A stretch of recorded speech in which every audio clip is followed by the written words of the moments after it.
bonsoir tout le monde, ou bonjour tout le monde. C'est encore une grande joie pour nous retrouver nous, pour aventure merveilleuse que nous gagnons là avec étude du livre de Daniel. Et la dernière fois, nous avons 8 premiers versets dans le chapitre 1, livre Daniel là. Je dis à nous pour compléter chapitre 1 avant que nous tombions dans le chapitre 2, à côté nous allons entrer dans la vision Daniel et aussi dans la prophétie qui concerne les nations, les goïm en hébreu, et aussi qui concerne le peuple Israël là, pendant que monsieur était à Babylone. Nous avons analysé 8 premiers versets et nous avons vu que les raisons qui fait roi Babylone, Nabucodonosor ou Nebuchadnezzar, t'es vraiment envahi Jérusalem, et aussi pour qui ça, il t'a déporté quelques messieurs dans la tribu Juda, et aussi pour qui ça il t'a brûlé le temple de Jérusalem. Non? Nous avons toute histoire ça. Nous avons aussi que roi Nebuchadnezzar a fait choix parmi les jeunes hébreux, les descendants de la tribu de Juda. Il s'était choisi 4 parmi eux, et parmi 4 ça, il était mis à l'école pendant 3 ans. Et là, il a fini l'école, il a recevoir, tant que il a fait passer une épreuve du ministère, examen du ministère, les gens poser aux questions, analyser les réponses. Et puis, il a déclaré, monsieur Sayo est 10 fois plus intelligent que tout le monde qui gagne dans le pays Babylone. Et monsieur a tellement bien répondu à la question roi Nebuchadnezzar, ou a employé monsieur dans le palais royal pour monsieur à service, pour monsieur capable de servir sans problème. Nous voyons que roi Nebuchadnezzar te remet responsabilité 4 jeunes aux eunuques et principalement aux chefs des eunuques. Nous voyons que eunuques dans le pays Babylone, c'était des officiers de la maison du roi, des officiers du palais, tandis qu'en Israël, les eunuques, c'est un paquet de monde qui fait vœu de chasteté, et puis c'est un paquet de garçons qui châteraient tête. C'était des monde qui étaient eunuques en Israël, tandis qu'à Babylone, eunuques, c'est vraiment des employés du roi, puis des officiels du palais royal.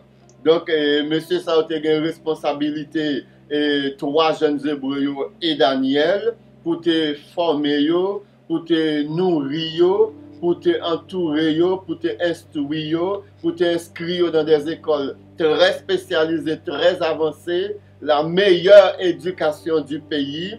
Et bien, monsieur ça a été exposé à l'éducation ça.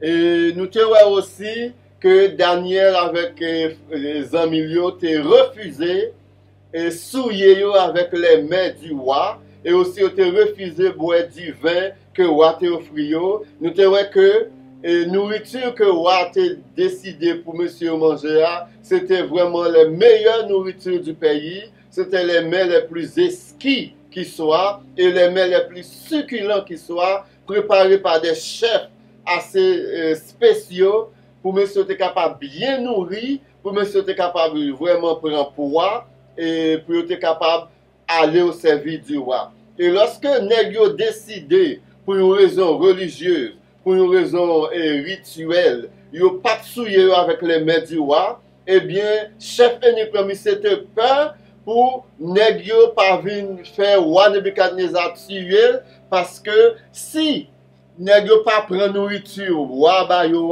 et puis nèg yo vinn pi maigre, eh bien roi Nebuchadnezzar était capable de penser que son complot chef des eunuques prend avec monsieur yo, et roi était capable non seulement tuer chef des eunuques parce que nèg yo pas niaisé dans tout ça, et était capable aussi de tuer Daniel et compagnons lui. Et nous te aussi que bon Dieu te bail dans Lévitique, qui genre de animaux et de nourriture que le peuple a dû manger. Et dans la Bible, lorsque bon Dieu déclarait un animal pur et consommable ou capable de manger, tout l'autre animaux, bon Dieu, pas considéré comme nourriture. C'est la même chose, n'importe quel élément que bon Dieu considère comme nourriture, eh bien c'est ça qui nourriture seulement pour bon Dieu et pour le peuple Israël. Tout l'autre élément qui existait, côté admettons, bon Dieu dit pas manger pomme, eh bien pour le peuple Israël et pour bon Dieu, pomme pas nourriture, parce que pas considéré parmi les nourritures consommables, parmi les nourritures qui pures. Donc, une fois déclaré quelque chose d'impur, eh bien, bagarre, ça lie pas à nourriture encore pour le peuple Israël. Donc, nous avons deux types de lois que bon Dieu te bat le peuple là. Il te dit, voici les aliments, voici les animaux purs, c'est ça pour nous manger, et voici comment pour nous préparer aliments purs. Si bon Dieu déclare un animal, li pur à la consommation, mais façon nous préparer là, li pas convenir à Jean bon Dieu te demandé là, eh bien aliment ça li vient impur, même si au départ bon Dieu te déclaré pur. Nous roi Nebuchadnezzar essayé d'utiliser 4 éléments pour être capable de faire monsieur changer d'identité, pour être capable de vraiment convertir monsieur de manière profonde, pour ne oublier l'héritage, pour ne oublier racine. Donc, monsieur a utilisé le dépaysement, il utilise l'exil, donc déraciner monsieur dans le pays. Et deuxième élément, lui utiliser l'éducation pour être capable de déraciner monsieur des pays. Et troisième élément, lui utiliser vraiment changer nom.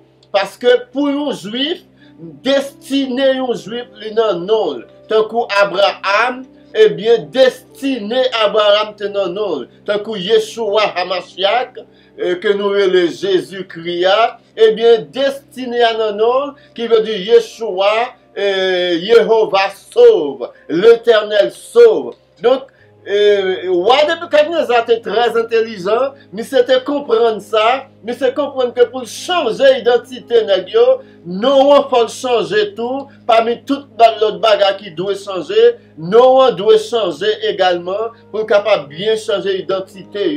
Et quatrième élément, roi Nebuchadnezzar va l'utiliser pour travailler sur l'identité, monsieur, pour monsieur être capable de venir fondre avec tant que babylonien, pour monsieur être capable de penser tant que babylonien, marcher tant que babylonien, réfléchir tant que babylonien, et bien monsieur changer nourriture, et monsieur. Mais comment accent la Bible mettait spécialement sur la nourriture? La Bible met un accent spécial sur la nourriture parce que dans Genèse, on va continuer à remarquer bien, dans Genèse, lorsque bon Dieu créait l'homme, il a l'homme un seul commandement. Et seul commandement ça l'homme, c'est concernant la nourriture.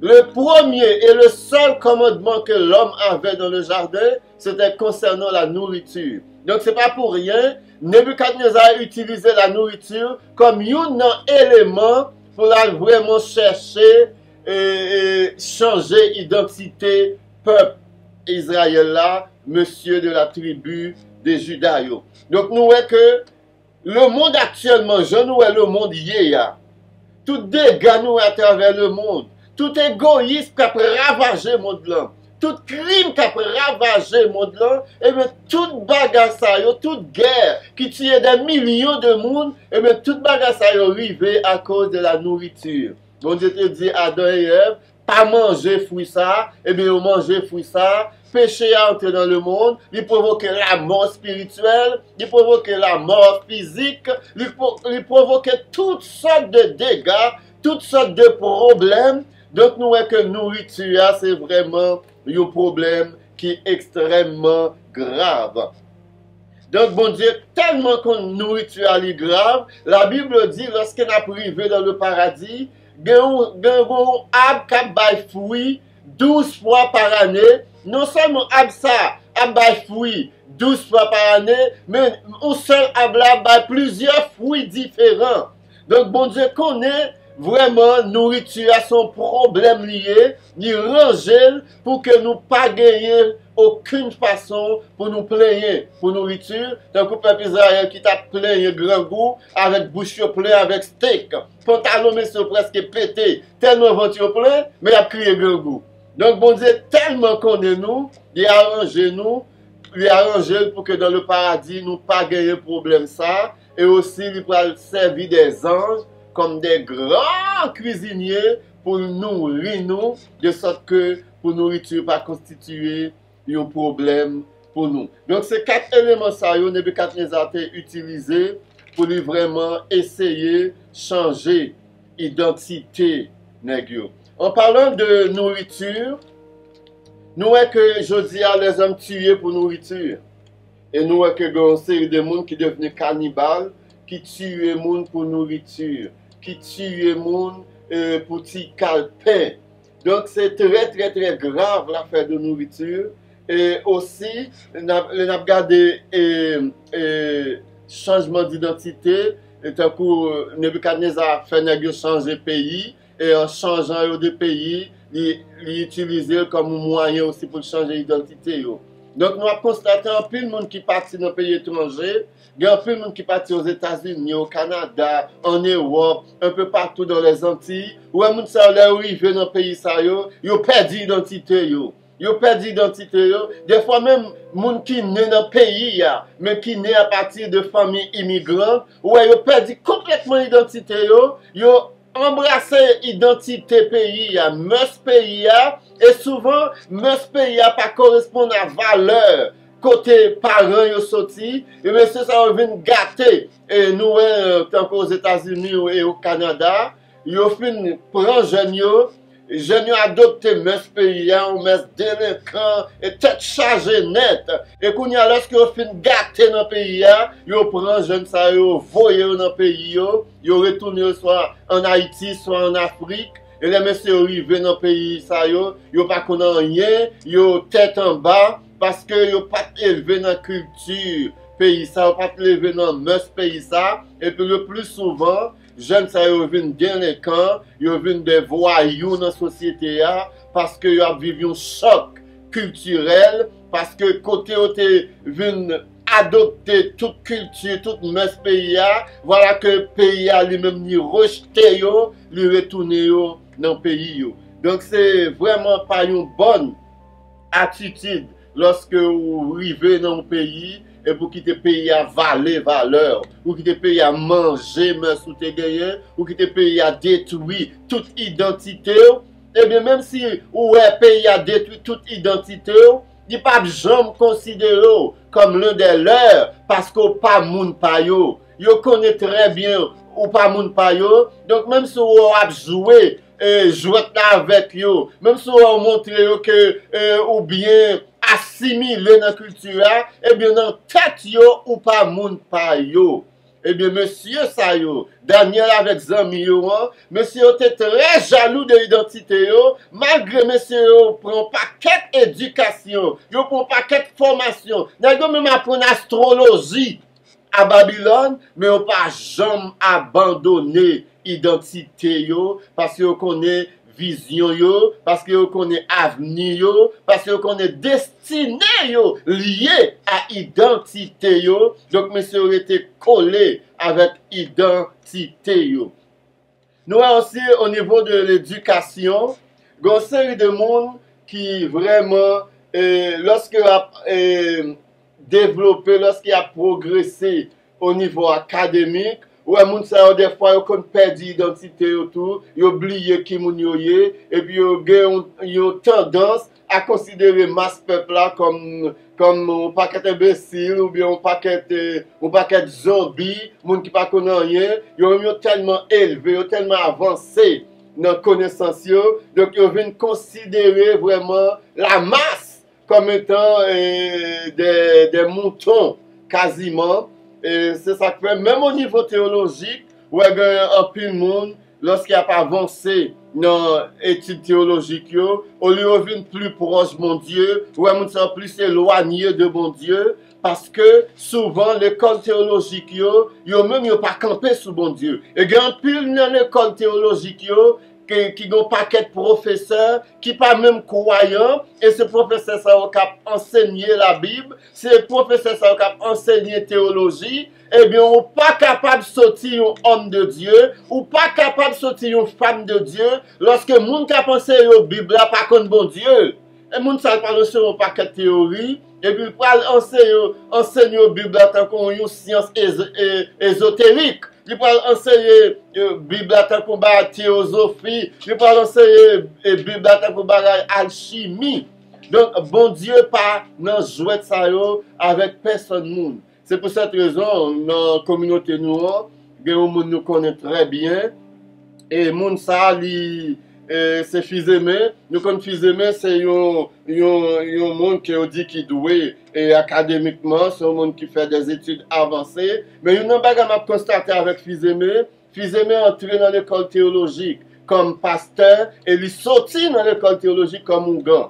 Fils-Aimé est entré pour la faire étude doctorale et lorsqu'elle sortit dans l'étude doctorale là, on voit son gars qui devant, qui a fait promotion du vaudou, qui a fait promotion de monde qui a servi vraiment et loi bagasayo. Donc on voit son monde qui était entré, qui n'a pas d'identité quasiment. Et lorsqu'il est rentré dans l'étude, ça est tombé sur un paquet de livres, d'alchimie, un paquet de livres qui est écrit par des francs-maçons. Ou pas qu'un livre qui est écrit même par des gens des Illuminati. Et lorsqu'ils sont tombés sur le livre, ils n'ont pas gagné assez de conviction pour faire la part des choses. Et ils sont sortis avec une tête remplie de connaissances, mais un cœur vide vraiment de la parole de Dieu. Et bon Dieu pas reconnaître moun sa yo. Et ça comme toujours dit. Il y a un monde comme Fils-Aimé par exemple qui était pasteur et puis qui était gagné un brebis, il t'a dirigé un troupeau, il t'a dirigé. De deux choses l'une, ou bien Fils-Aimé pas de jeune pasteur, son business il t'a fait, c'est propre bagage personnel il t'a réglé pour arriver à un certain niveau, et lorsqu'il arrive à ce niveau, eh bien ils font courbe, ils abandonnent ça au le ministère, même si on toujours le ministère pasteur, mais ça n'a rien à voir avec le pastorat, et ça n'a rien à voir avec des hommes appelé par l'Éternel des armées, parce que pas aucun monde que bon Dieu relève qui est capable d'oser camper pour dire Jésus c'est frère Lucifer yoye, monsieur yo bien c'est des amis yoye, pas aucun monde qui a bon sens yo, pas aucun monde qui vraiment rencontré bon Dieu, qui fait une expérience avec bon Dieu, que bon Dieu choisit. Tant que tu choisis Abraham, tant que tu choisis Moïse, tant que tu choisis Jacob, tant que tu choisis Esaïe. Pas aucun monde que bon Dieu choisit, qui a campé, qui a mis Jésus-Christ au même pied d'égalité avec Lucifer. Non, pas aucun monde que bon Dieu choisit, qui a campé, qui a dit Bible là, c'est vraiment mensonge. Mais ce campé, il dit, il va désacraliser la Bible, il va enlever vraiment tout ça que dit qui sacré, mais qui pas sacré vrai. Et parmi les choses qu'il a enlevées, mais ce Dieu va démythologiser la Bible là, il va enlever tout mythe qui est dans la Bible là. Et parmi mythes, mais ce dit la mort de Jésus-Christ son mythe, la résurrection de Jésus-Christ son mythe, la naissance miraculeuse de Jésus son mythe. Donc, monsieur, dépouiller la Bible là de son naissance. Et lorsque vous présentez une Bible par Yoa, vous présentez une Bible creuse, et lorsque vous attendez M. Sayo, probablement capable d'ébahi devant M. Sayo, probablement capable vraiment rester suspendu à leurs lèvres, mais lorsque vous attendez M. Sayo, cœur plus vide que lorsque vous attendez, parce que vous n'avez pas gagné la vie. Dans vous-même, pas gagné aucun bagage ou vraiment. Donc, éducation, c'est un bagage très important. Et Roi Nebuchadnezzar, c'est comprendre ça. Lui entre monsieur dans 3 ans d'éducation poussée, avancée, pour laisser changer l'identité et malgré effort Nebuchadnezzar, malgré énergie Nebuchadnezzar mettait, malgré l'argent Nebuchadnezzar mettait, malgré environnement Nebuchadnezzar mettait, messieurs, eh bien messieurs, gardez toute identité, malgré science occulte dans lesquelles Nebuchadnezzar entraînait, messieurs, messieurs apprendre toute bagage ça, mais en sortant de ces écoles, ils sont sortis juifs. Ils étaient entrés dans ces écoles juives, ils sont sortis juifs, contrairement à des hommes qui étaient les têtes hommes de Dieu, qui étaient les têtes pasteurs, ils sont entrés dans des écoles théologiques comme pasteurs et ils sont sortis comme ongans, ils sont sortis comme francs-maçons. Donc, ça ne sont pas de gens contre bon Dieu vrai. C'est à un moment donné, ils ont dévoilé le vrai visage qui moun yo yé vraiment tout bon. Donc, pour chapitre 1 du livre de Daniel, nous avons fait un résumé des 21 versets de ce chapitre, qui est vraiment un chapitre introductif dans le livre là, qui vraiment parle, qui présente le livre là son angle historique, qui présentait vraiment l'envahissement de Jérusalem, et la destruction du temple de Jérusalem, la déportation de la tribu de Juda à Babylone, aussi l'introduction des 4 jeunes Hébreux dans le gouvernement du roi Nabucodonosor ou Nebuchadnezzar, et monsieur était servi roi, mais tout en gardant leur identité de juifs, tout en gardant leur identité judaïque, parce que nous connaissons, bon Dieu mettez à Babylone, c'est pour une raison bien spécifique, c'est pour une mission. Et monsieur te comprend très bien que mission yo tenant non yo, mission yo tenant destinée yo. Et un bagage qui est très important aussi dans le livre de Daniel, que nous parlons en avançant dans cette étude, c'est que le roi Nebuchadnezzar a des astrologues à son service. Et astrologues, c'était des gens qui étaient communiquer avec l'au-delà et qui étaient bailler Nebuchadnezzar les messages venant de l'autre monde, les messages venant du sous-monde, les messages venant de l'au-delà. Et monsieur était rouler aussi, royaume, et Nebuchadnezzar te comprendre ça, nous parlons ça puis devant. Lorsque nous parlons venant vision, Nebuchadnezzar parle faire, lorsque monsieur parle dans l'incapacité pour expliquer roi Nebuchadnezzar vision yo, et roi Nebuchadnezzar te comprendre que monsieur a essayé de retourner, il a essayé pour jouer Nebuchadnezzar qui était un roi très intelligent, il comprend cette monsieur yo, il menaçait monsieur yo, si yo vinn bal mentir, eh bien a touyer yo tout. Donc monsieur te veut vraiment vinn peur pour pas tuer yo, parce que roi te comprendre jouet yo. Et aussi lorsque la Bible dit que roi Nebuchadnezzar a gagné ces hommes à son service qui étaient comme des prêtres, des divinités que possédait vraiment Babylone et le roi Nebuchadnezzar. Et parmi toutes ces divinités, il y en a qui était plus grand parmi tous dieux dans le panthéon babylonien, c'était elle. C'est pour cette raison, lorsque dans la Bible, et le roi Nebuchadnezzar, lorsqu'il va convertir, après que mon Dieu te fait humilier, il va dire le plus grand Dieu, ce n'est pas mes dieux, c'est vraiment elle, le Dieu d'Israël, le Dieu qui est au-dessus de tous les dieux, le Dieu devant lequel tous les autres dieux sont courbés. En fait, tous les autres dieux sont des idoles, ils ne sont plus rien. Et Satan, c'est un être extrêmement intelligent.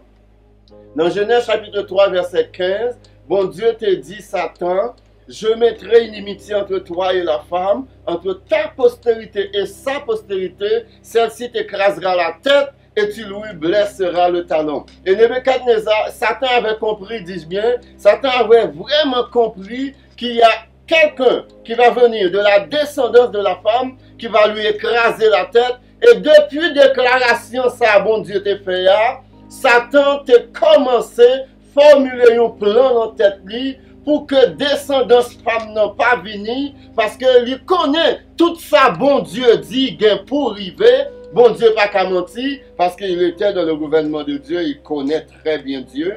Donc lorsque bon Dieu dit la postérité de la femme t'écrasera la tête, en d'autres mots, bon Dieu dit c'est un homme qui va t'écraser la tête.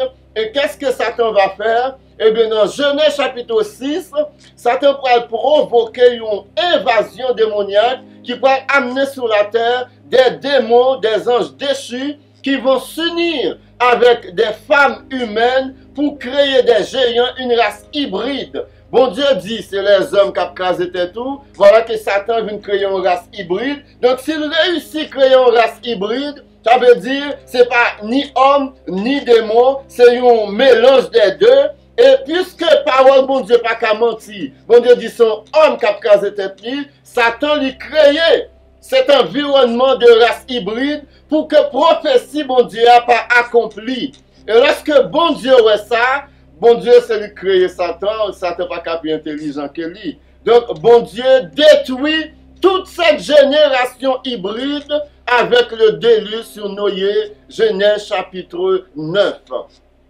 Et nous voyons qu'à travers l'histoire, et dans le temps et dans le futur, il y aura d'autres invasions démoniaques.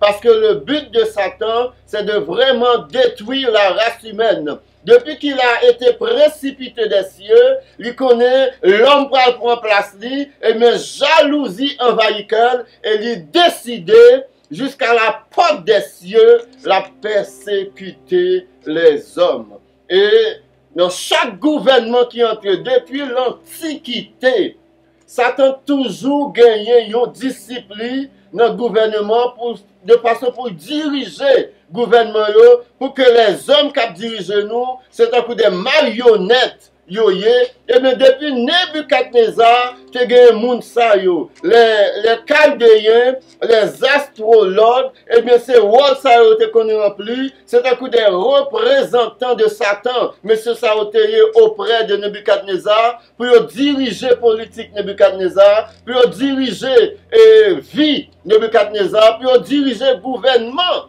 Nebuchadnezzar. Et aujourd'hui, ça n'a pas changé. Aujourd'hui, ça n'a vraiment pas changé. La majorité des dirigeants mondiaux, parmi les pays les plus puissants, ils ne sont que des marionnettes. Les gens qui dirigent le monde sont derrière les rideaux. Les gens qui dirigent le monde, on ne les voit pas. Le monde qui parle plus fort, le monde qui fait gros discours, pas occupé, c'est cinéma qui a joué, c'est pas eux qui a décidé vrai. Satan gagne une puissance. C'est eux-mêmes qui dirigent le monde là. Et chaque gouvernement, je suis capable de dire non sans me tromper, un paquet de pays, parmi les plus puissants à travers le monde, le gouvernement choisi avant même les élections. Et souvent, ouais, peuple a un paquet de marionnettes, je pense que c'est votre qui va choisir le monde. Souvent, le monde s'est choisi avant même les élections. Il y a une puissance qui n'est pas de ce monde qui a dirigé le monde. Jésus te dit dans Jean 14, verset 30, en parlant avec ses disciples, il dit, je ne parlerai plus guère avec vous car le prince de ce monde vient et il n'a rien en moi. Jésus pas dit le prince des États-Unis. Jésus pas dit le prince de l'Angleterre. Jésus pas dit le prince du Royaume-Uni. Jésus pas dit le prince de Danemark. Mais le prince de ce monde, c'est-à-dire Satan, c'est le prince de ce monde. Et étant prince de ce monde, pas de personne monde qui a élevé dans une position d'autorité pour Satan par derrière. Pas d'aucun monde qui a élevé dans un niveau d'autorité, peu importe au niveau. Que ce soit un roi, que ce soit une reine, que ce soit un président, que ce soit un premier ministre, que ce soit un PDG, que ce soit un grand VIP, pas de personne monde qui a élevé non place d'autorité, non place de dignité pour Satan pas essayer d'entrer là-dedans, pour Satan pas derrière, vraiment. C'est pour cette raison, monde qui a un discernement, monde qui vraiment bon Dieu illuminé yo, qui est capable de comprendre bagasa yo, à comprendre très bien grand pile action monsieur ça va poser, grand pile geste monsieur ça va poser, et bien c'est dicté yo recevoir de la part de une puissance qui n'est pas de ce monde. Par contre si nous constatons ça, le pape François ou n'importe quel pape là qui est déjà passé, un pape c'est un chef religieux. Et ce n'est pas un chef religieux mondial, ce n'est pas le chef religieux de toutes les religions, c'est le chef religieux de l'Église catholique. Donc, pape là, il est responsable, c'est la tête de tous les catholiques à travers le monde. Donc, un pape n'est pas un homme politique, enfin, selon vraiment l'histoire, et puis selon les circonstances. Un pape, c'est un chef religieux lié. Un pape, vraiment, c'est pas un président. Un pape, c'est pas un premier ministre. Un pape, c'est pas un roi. Un pape, c'est un chef religieux. Tant qu'un imam, c'est un chef religieux. Tant que l'ayatollah, c'est un chef religieux lié pour musulmans dans certains pays musulmans. Tant que hindou, il y a un chef religieux. Tant que bouddhiste, il y a un chef religieux qui est Bouddha. Donc, monsieur, ça y est vraiment, bah, il y a tête chargée, tête en bas net. Donc, question toujours poser tête, moi, encore. Et me trouver ça incompréhensible, beaucoup de gens, je nous montre qui a bon une réponse qui est vraiment solide, qui est vraiment convainc moi. Comment se fait-il un chef religieux de la religion catholique, et puis chaque président à travers le monde qui est élu, pour rencontrer pape là, à Rome, à Vatican. Qui ça derrière ça? Est-ce que c'est pape là vraiment à rencontrer? Ou bien pape là son paravent d'un autre personnage plus lugubre, plus secret que n'est ça à rencontrer? Parce que je trouve ça incompréhensible. Pour un président, Vladimir Poutine, président des États-Unis, Donald Trump, même président Haïti, depuis élu, il faut rencontrer Matéli, a rencontré pape là, Jovenel Moïse, et même aussi des présidents des pays musulmans. Depuis qu'ils sont montés sous pouvoir, il faut aller au Vatican à rencontrer pape là. Qui ça derrière bagage ça yo? Son paquet, j'ai l'impression que ce sont paquet marionnettes et puis après recevoir l'audio de force qui dépasse le monde ça, de force qui pas dans le monde ça vraiment. Donc Satan l'y inclut dans tout domaine. Pas un domaine Satan pas entrer là-dedans.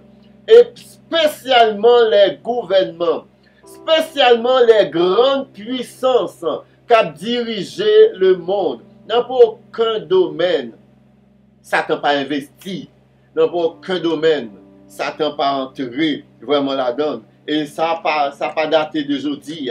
Depuis longtemps, c'est qu'on s'est altéré. Imaginez que le peuple juif a évolué, et puis messieurs arrivent côté, ils ont tellement senti puissant, ils ont tellement senti bon Dieu à notre plamer, ils ont à un moment donné, ils ont l'impression qu'il a passé bon Dieu l'ordre.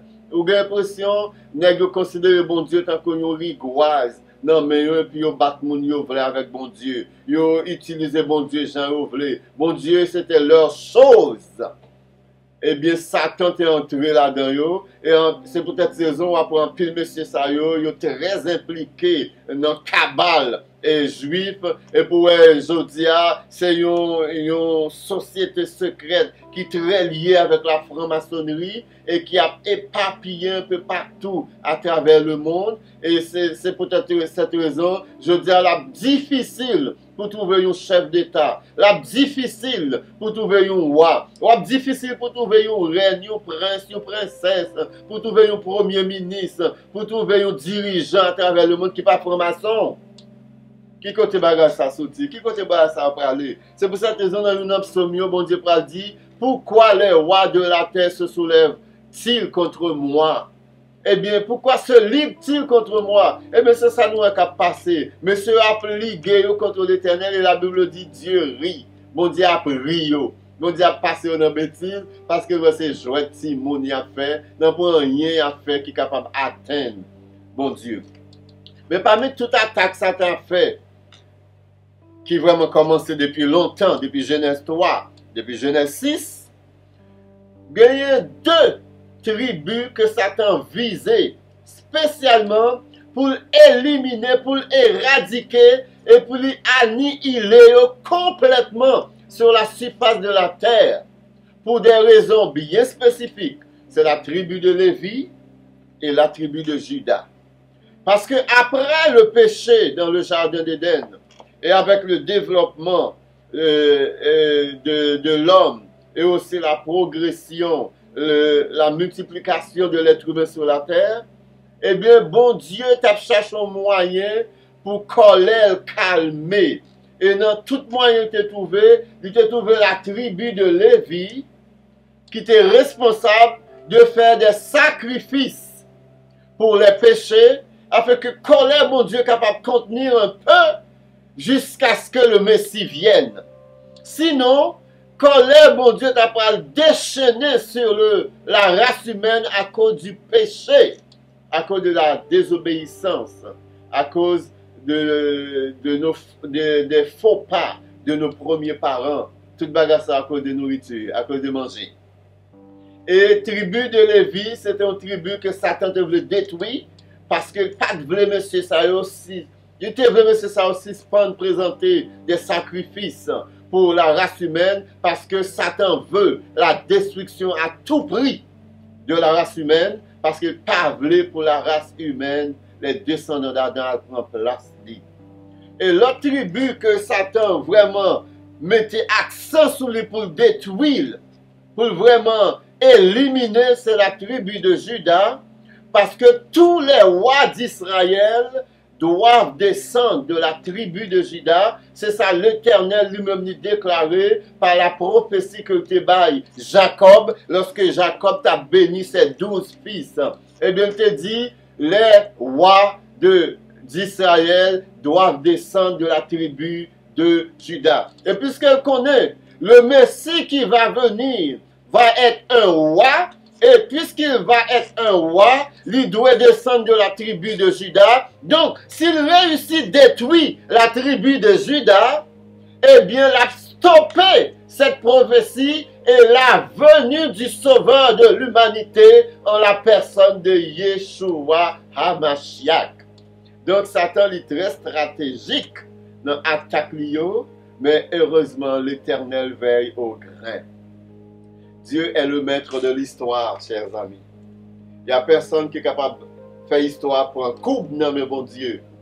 Il n'y a personne qui est capable de faire histoire, changer tangente. Non, mais bon Dieu, ça, bon Dieu décidé, c'est lui-même la qu'a fait, et Dieu est le seul être de toute l'histoire, est le seul personnage qui connaît la fin depuis le début. Donc, si destiné, non, mais bon Dieu, si vieux, non, mais bon Dieu, ou pas gagner pour craindre rien, parce que Dieu a la puissance de t'amener jusqu'au port désiré. Si vous, non, mais bon Dieu, pas trembler devant menaces ennemies, si vous, non, mais bon Dieu, pas trembler devant grondement lion, yo. Si vous, non, mais bon Dieu, pas peur et venez serpent, yo. Pas peur, venez scorpion, yo. Si vous, non, mais bon Dieu, reposez en paix, parce que Dieu a la puissance de nous amener jusqu'à son royaume. Il est l'Éternel des armées, il est le Tout-Puissant, il est omniscient, omnipotent, omniprésent, il est immuable, il est infini, infiniment grand. Donc que mon Dieu bénisse nous, que mon Dieu fait nous grâce, que mon Dieu ouvre les yeux nous pour nous comprendre parole lui. Et la prochaine fois, nous allons entrer vraiment dans le chapitre 2, dans la vision que bon Dieu baille Daniel, que dans la vision, bon Dieu baille Nebuchadnezzar. Et nous parlons à travers vision, ça, c'est des prophéties pour les nations, des prophéties pour Israël et aussi des prophéties pour les croyants, parmi lesquels la venue du Messie est annoncée dans le livre de Daniel et sa seconde venue est aussi annoncée dans le livre de Daniel. Nous parlons aussi les fêtes de l'Éternel sont énoncées dans le livre de Daniel. Lorsque Daniel parle dit, le but de Satan c'est de changer les temps et les saisons. Et le mot qui est utilisé pour saison, c'est le mot édim. Lorsqu'on arrive là-dedans, après qui ça veut dire, nous parlons vraiment de la profondeur, de la prophétie biblique, de la profondeur, de cette révélation que bon Dieu te dit à Daniel de sceller. Et lorsque la connaissance augmentera, nous va comprendre prophétie ça yo, eh bien d'ici vite. C'est le temps vraiment que tes connaissances dans les vraiment à un niveau extrêmement avancé. Donc nous en mesure pour nous comprendre prophétie. Donc bon Dieu commençait à vraiment délier les sceaux qui cachaient la profondeur de ces prophéties du livre de Daniel. Que le Seigneur vous bénisse et à la prochaine.